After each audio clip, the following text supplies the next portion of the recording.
Tujuan pembelajaran itu ada tiga. Yang pertama menjelaskan pengertian norma dan jenis-jenisnya. Yang kedua menyebutkan contoh penerapan norma di lingkungan sekitar.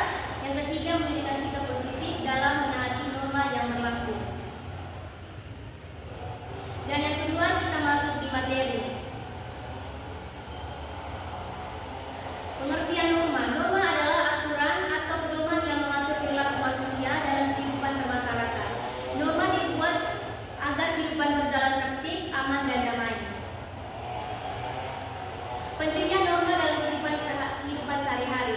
Norma sangat penting karena membantu kita membedakan mana yang baik dan buruk serta menjaga hubungan harmonis antara sesama manusia. Macam-macam norma, norma agama, norma kesusilaan, norma hukum, dan norma kesopanan. Yang pertama norma agama. Norma agama berasal dari ajaran Tuhan yang tertulis dalam kitab suci. Norma ini mengatur hubungan manusia dengan Tuhan dan sesama. Contohnya berdoa sebelum makan. Dan yang kedua itu norma kesusilaan. Norma kesusilaan berasal dari hati nurani. Contohnya adalah tidak berbohong, menolong orang lain, dan berkata jujur.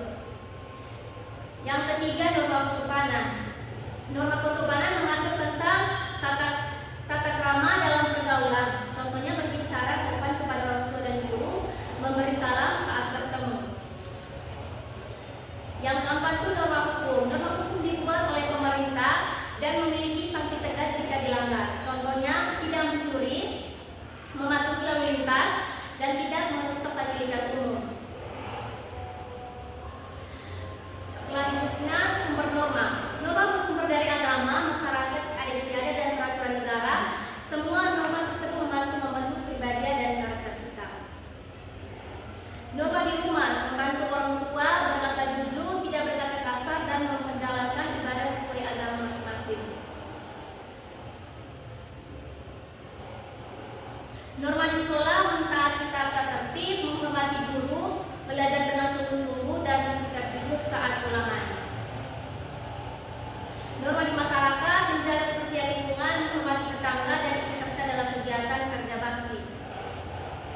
Akibat melanggar norma, yang pertama teguran, yang kedua dikucilkan, yang ketiga dihukum sesuai aturan yang berlaku. Kesimpulan, sikap dalam menaati norma. Yang pertama kita harus menaati norma dengan sadar dan ikhlas, bukan karena takut dihukum, tetapi karena ingin menjadi warga yang baik dan bertanggung jawab. Selanjutnya kita masuk di video pembelajaran. Nanti klik saja di video pembelajaran dan dia akan terkoneksi. Baik, selanjutnya kita masuk dalam kuis. Kita masuk di pertanyaan 1. Pertanyaannya, jika kita melanggar norma dalam masyarakat, maka jawabannya adalah C. Kita bisa mendapat teguran atau hukuman. Di pertanyaan nomor 1 ini, saya menggunakan level kognitif ini pada C3, yaitu memahami.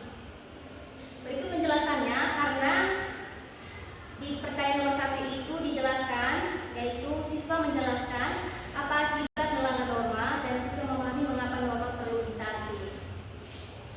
Baik, selanjutnya di pertanyaan nomor 2, yaitu pertanyaannya, contoh penerapan norma kesopanan di sekolah adalah, langsung saja jawabannya, yaitu C, memberi salam kepada guru.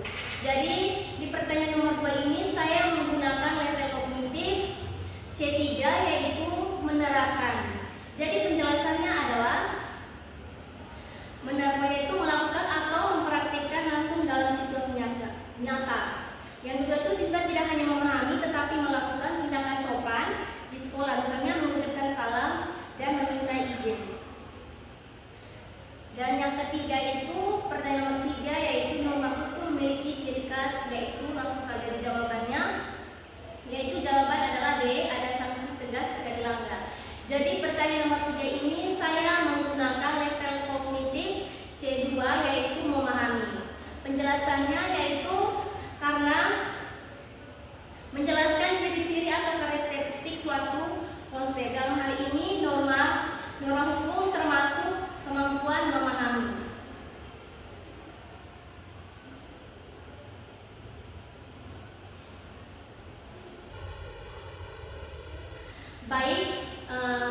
Sekian dari presentasi dan pembelajaran media saya hari